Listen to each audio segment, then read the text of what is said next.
Hello friend, welcome to my YouTube channel technical question hub. मैं हूं आलोक रंजन और मैं लेकर आया हूं पंप सीरीज का तीसरा क्वेश्चन। दोस्तों, आज का क्वेश्चन ये है कि selection between centrifugal pump and reciprocating pump. यानी कि इंटरव्यूअर आपसे ये पूछेगा कि हम सेंट्रीफ्यूगल पंप का यूज कब करते हैं और रेसिप्रोकेटिंग पंप का यूज कब करते हैं। तो आपको बताना रहेगा। दोस्तों, पिछली वीडियो में मैंने ये बताया था कि पंप का सिलेक्शन कैसे करते हैं। इस वीडियो में हम ये बताएंगे कि सेंट्रीफ्यूगल पंप का यूज कब करते हैं और रेसिप्रोकेटिंग पंप का यूज कब करते हैं। दोनों में अगर सिलेक्शन करना हो तो कैसे करते हैं। तो चलिए दोस्तों शुरू करते हैं। दोस्तों, अगर हमें फ्लो रेट अधिक रखना है, यानी कि अगर हमें प्रोसेस की जो रिक्वायरमेंट है मैक्सिमम फ्लो रेट है, जैसे कि 20 एम क्यू पर हावर अप टू 20 एम क्यू पर हावर, जैसे 20,000 लीटर पर हावर से ज़्यादा अगर फ्लो रखना है तो वहाँ पे आप सेंट्रीफ्यूगल पंप का यूज करोगे। वहाँ पे दोस्तों रेसिप्रोकेटिंग पंप का यूज आप नहीं कर सकते, क्योंकि मैक्सिमम जो फ्लो होता है वो सेंट्रीफ्यूगल पंप में ही पाया जाता है। यानी कि जो सेंट्रीफ्यूगल पंप है वो हमेशा मैक्सिमम फ्लो देगा, किसके कंपेयर, रेसिप्रोकेटिंग पंप। तो ये रहा point number 1। Point number second देखते हैं दोस्तों, डिस्चार्ज प्रेशर। डिस्चार्ज प्रेशर, अगर लिक्विड का डिस्चार्ज प्रेशर मैक्सिमम रखना है, जैसे यहाँ पे तो 15 केजी मैंने शो किया है, यानी 15 केजी से एबव आपको रखना है। 20 KG, 30 KG, 100 KG, even 300 KG अगर आपको लिक्विड का प्रेशर रखना है तो वहाँ पे आप सेंट्रीफ्यूगल पंप का यूज नहीं कर सकते। वहाँ पे आप यूज करोगे रेसिप्रोकेटिंग पंप का। यानी कि रेसिप्रोकेटिंग पंप को हाई प्रेशर पंप भी कहा जाता है। जहाँ पे हमें प्रेशर की अधिक रिक्वायरमेंट होती है वहाँ पे हम रेसिप्रोकेटिंग पंप का यूज कर सकते हैं। थर्ड पॉइंट देखते हैं दोस्तों, डिस्चार्ज हेड। हेड की बात अगर करें तो हेड आप जानते हो कि पंप के सरफेस से जितनी हाइट तक हम लिक्विड का फ्लो कराते हैं या लिक्विड का मूवमेंट कराते हैं वो हेड कहलाता है। यहाँ पे 40 मीटर मैंने रखा है। 40 मीटर का मतलब कि सरफेस से 40 मीटर एबव हमारा लिक्विड का मूवमेंट होगा। तो अगर जहाँ पे हमें हाई हेड चाहिए, यानी कि हमें लिक्विड को 40 मीटर एबव ले जाना है, 40 मीटर हाइट तक ले जाना है, या 100 मीटर हाइट तक ले जाना है, या 300 मीटर हाइट तक ले जाना है, तो वहाँ पे हम सेंट्रीफ्यूगल पंप का यूज बिल्कुल नहीं करेंगे। वहाँ पे हम करेंगे दोस्तों रेसिप्रोकेटिंग पंप का यूज, क्योंकि रेसिप्रोकेटिंग का प्रेशर भी अधिक है। तो आप जानते ही हैं कि जब प्रेशर अधिक है तो वो लिक्विड ज़्यादा हाइट तक मूवमेंट करेगा, यानी कि उसका हेड भी अधिक होगा। तो जहाँ पे हमें हाई हेड चाहिए वहाँ पे हमें रेसिप्रोकेटिंग पंप का यूज करना पड़ेगा। दोस्तों, विस्कोसिटी की बात करें तो एक हम एक छोटा सा आइडिया दे रहे हैं कि हमारा जो पानी की जो काइनेमेटिक विस्कोसिटी है वो होती है एक सेंटी स्टोक होती है। सेंटी स्टोक ये यूनिट है दोस्तों। तो जहाँ पे हमें 860 सेंटी स्टोक से ज़्यादा विस्कोसिटी का अगर हमारे पास लिक्विड है, तो अगर उसे हमें ट्रांसफ़र करना है पंप के द्वारा तो वहाँ पे हम रेसिप्रोकेटिंग पंप का यूज करेंगे। वहाँ पे हमारा सेंट्रीफ्यूगल पंप का यूज नहीं हो सकता। दोस्तों, इसे और क्लियर समझते हैं। दोस्तों, जो अपनी शहद है, एक तरह से जो आप पानी ले लो और शहद ले लो, तो पानी की जो विस्कोसिटी होती है, काइनेमेटिक विस्कोसिटी दोस्तों, पानी की जो काइनेमेटिक विस्कोसिटी होती है वो होती है 1 सेंटी स्टोक होती है अपनी वाटर की विस्कोसिटी। लेकिन अगर हम शहद की बात करें, जो हनी होती है, तो हनी की जो काइनेमेटिक विस्कोसिटी होती है वो 860 सेंटी स्टोक से अधिक होती है। तो आप ये समझ सकते हो कि पानी को तो हमारा सेंट्रीफ्यूगल पंप इजीली ट्रांसफर कर सकता है, लेकिन हनी जो है, जिसकी जो काइनेमेटिक विस्कोसिटी है 860 से एबव है, तो उसके लिए सेंट्रीफ्यूगल पंप यूज नहीं हो सकता। उसके लिए हम कौन सा पंप यूज करेंगे दोस्तों, रेसिप्रोकेटिंग पंप।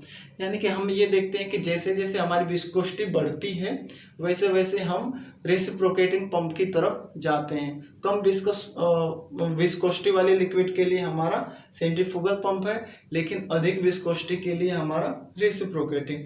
नेक्स्ट दोस्तों देखते हैं। नेक्स्ट दोस्तों है attention for operation. Attention for operation मतलब ये होता है कि अगर आपको स्मूथ ऑपरेशन चाहिए, यानी कि बिल्कुल अटेंशन नहीं रखना है, एक बार पंप को चला दो और उस पर अटेंशन हमें ज़्यादा नहीं रखना है, तो वहाँ पे आप चूज करोगे सेंट्रीफ्यूगल पंप को। क्योंकि सेंट्रीफ्यूगल पंप में दोस्तों अगर आप डिस्चार्ज वाल्व बंद भी कर दे रहे हो सेंट्रीफ्यूगल पंप का, तो भी कोई दिक्कत नहीं आएगी। लेकिन अगर डिस्चार्ज वाल्व आप रेसिप्रोकेटिंग पंप का बंद करके आप ध्यान दिए नहीं, पंप को चला दिए, अटेंशन आपने की नहीं, तो पूरी लाइन रेसिप्रोकेटिंग पंप में इतना प्रेशर होता है कि पूरी लाइन वो डैमेज कर सकता है। मतलब कि दोस्तों वैसे पीएसवी होती है, डिस्चार्ज लाइन में पीएसवी होती है, लेकिन कभी कभी पीएसवी भी पॉप नहीं करती है, तो उस केस में हमारी पूरी लाइन डैमेज हो सकती है। यानी कि जहाँ पे हमें बहुत कम अटेंशन रखना है, तो वहाँ पे हमें सेंट्रीफ्यूगल पंप का यूज करना पड़ेगा। वहाँ पे आप रेसिप्रोकेटिंग पंप का यूज नहीं कर सकते हो, क्योंकि रेसिप्रोकेटिंग पंप में बहुत ही अटेंशन, बहुत ही कॉम्प्लिकेटेड उसकी ऑपरेशन होती है और बहुत ही उसकी अटेंशन भी रखा जाता है। नेक्स्ट हमारा है दोस्तों कॉस्ट। कॉस्ट की अगर बात करें तो आप जान रहे हो कि कॉस्ट की अगर बात करें दोस्तों, तो सेंट्रीफ्यूगल पंप का 4 गुना कॉस्ट हमारा लगता है रेसिप्रोकेटिंग पंप में। अगर आपको सेम कैपेसिटी का पंप चाहिए, जैसे आप 10 MQ पर हावर का पंप लेना चाह रहे हो, तो 10 MQ पर हावर का अगर कॉस्ट सेंट्रीफ्यूगल पंप का आ रहा है 10,000, तो सेम कैपेसिटी का अगर आप रेसिप्रोकेटिंग पंप का लेने जाओगे आप, यानी कि रेसिप्रोकेटिंग पंप का अगर आप 10 MQ पर हावर का लेने जाओगे, तो वो आपको 4 गुना पड़ेगा दोस्तों, यानी कि 40,000 का। यानी कि रेसिप्रोकेटिंग पंप की कॉस्ट बहुत ही अधिक होती है। और दोस्तों कॉस्ट और बढ़ जाती है रेसिप्रोकेटिंग पंप में, क्यों? क्योंकि वो हाई प्रेशर पंप है। हाई प्रेशर जब हाई प्रेशर पंप रहेगा तो उसमें वाइब्रेशन वगैरह ज़्यादा रहेगी, तो उसकी फाउंडेशन हमें मजबूत रखनी होती है। तो फाउंडेशन जो मजबूत रखते हैं तो उसकी भी कॉस्ट अधिक रहती है, यानी कि इंस्टॉलेशन कॉस्ट, परचेज कॉस्ट और मेंटेनेंस कॉस्ट, ये सारी कॉस्ट हमारी रेसिप्रोकेटिंग पंप में अधिक होती है, जबकि हमारी सेंट्रीफ्यूगल पंप में कम होती है। तो अगर कॉस्ट की बात करें, तो अगर आपको कम कॉस्ट का पंप चाहिए तो आप सेंट्रीफ्यूगल पंप यूज करोगे, न कि रेसिप्रोकेटिंग पंप। नेक्स्ट हमारा आता है वेट। वेट का मैं दोस्तों वेट की मैं आपको फिर बता दूं, वेट तभी कंसीडर किया जाता है जब आपको पंप हाइट पे रखना होता है। जमीन पे अगर रख रहे हो, ग्राउंड पे रख रहे हो, तो वेट की कोई वो नहीं है। लेकिन वेट की बात करें तो हमेशा दोस्तों 5 गुना ज़्यादा वेट होता है रेसिप्रोकेटिंग पंप का कंपेयर टू सेंट्रीफ्यूगल पंप का। अगर सेंट्रीफ्यूगल पंप का अगर सेम कैपेसिटी का पंप लें, तो वो अगर उसका वेट अगर 20 kg है, तो हमारा डायरेक्टली रेसिप्रोकेटिंग पंप का जो वेट है वो 100 kg हो जाएगा, यानी कि 5 गुना ज़्यादा वेट का होता है इसके कंपेयर। और अगर स्पेस की बात करें दोस्तों, तो स्वाभाविक बात है कि सेंट्रीफ्यूगल पंप में स्पेस कम होता है, जबकि रेसिप्रोकेटिंग पंप स्पेस ज़्यादा लेता है। और अगर वाइब्रेशन की बात करें, तो वाइब्रेशन मैक्सिमम हमारा रेसिप्रोकेटिंग पंप में होता है और सेंट्रीफ्यूगल पंप में वाइब्रेशन बिल्कुल कम होता है। अगर नॉइस की बात करें दोस्तों, तो नॉइस भी अपनी रेसिप्रोकेटिंग पंप में नॉइस जो है मैक्सिमम होती है, लेकिन सेंट्रीफ्यूगल पंप में नॉइस बहुत कम होती है।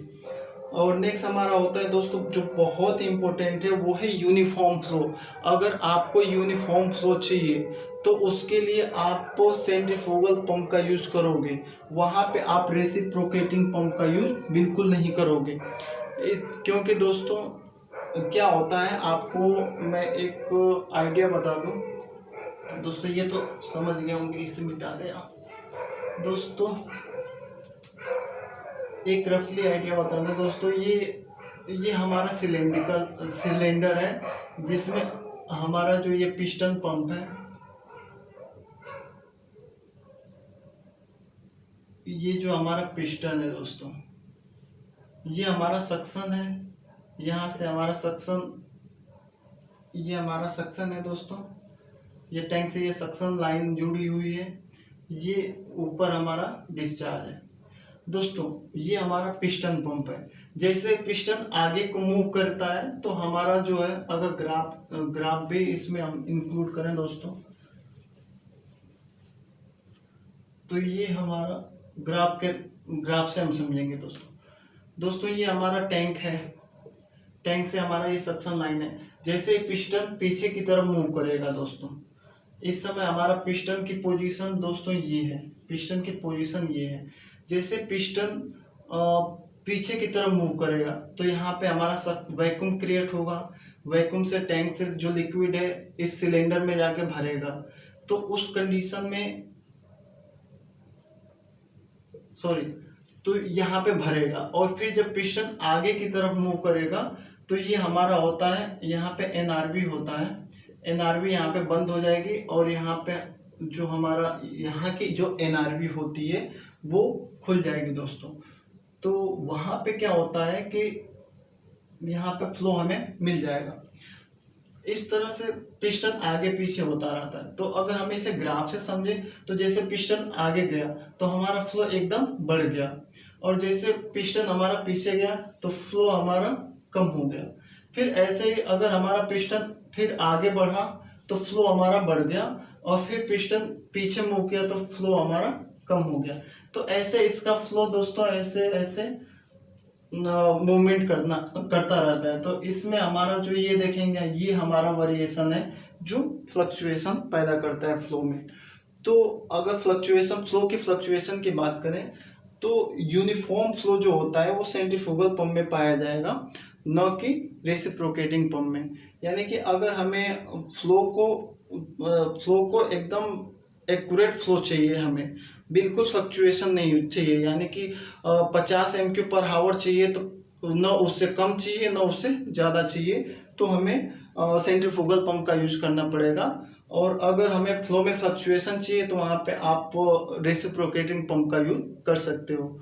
तो ये था दोस्तों कुछ पॉइंट रेसिप्रोकेटिंग पंप और सेंट्रीफ्यूगल पंप के सिलेक्शन में।